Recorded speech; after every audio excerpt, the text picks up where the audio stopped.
রোহিত, তোর জিমে কতদিন হচ্ছে? 1 month. 1 মাস মতো হচ্ছে। তো তোর উদ্দেশ্য কি জিমে আসার? মাসেল গেইন করা। মাসেল গেইন করা মানে বাল্কি হওয়া বা ওয়েট গেইন করা, তার সঙ্গে সঙ্গে ফিট থাকা, তাই তো? তো এখানে এসে তোর কোনো লাভ হয়েছে? এতদিন আছিস এখানে, কী লাভ হয়েছে?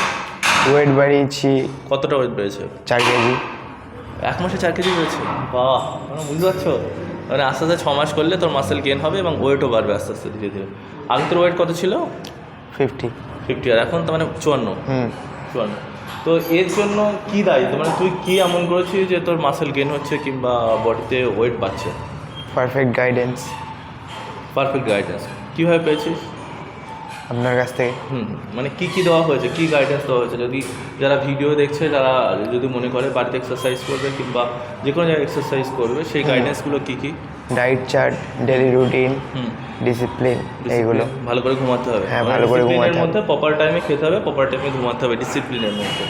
একটা গেল। ডায়েট চার্টের মধ্যে ওকে বলেছি, যেটা ও হয়তো বলতে পারছে না, সেটা হলো ক্যালোরি সারপ্লাস করতে হবে। ক্যালোরি সারপ্লাস মানে আমি ধরো ফর এক্সাম্পল 1000 ক্যালোরি কিংবা 2000 ক্যালোরি খেতাম, মানে বডি ওয়েটে 2000 ক্যালোরি প্রয়োজন পার ডে একটা পুরুষ মানুষের কিংবা একটা অ্যাডাল্টের মেল বডিতে।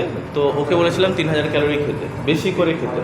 তো সেটাই ওর বডিতে আস্তে আস্তে ক্যালোরি ইনটেক করার ফলে ওর বডি আস্তে আস্তে বাল্কি হচ্ছে, তাই তো? আচ্ছা, যারা নিউ বিগিনার্স আছে তাদের ক্ষেত্রে কোনো মেসেজ তোর? তারাও জিমে আসতে পারে, তাকি ফিটনেস ইনফিনিটিতে আপনার গাইডেন্সে তাদেরও হতে পারে সব। পারফেক্ট গাইডেন্স আর ডায়েট চার্টে তাদেরও মাসেল গেইন হবে।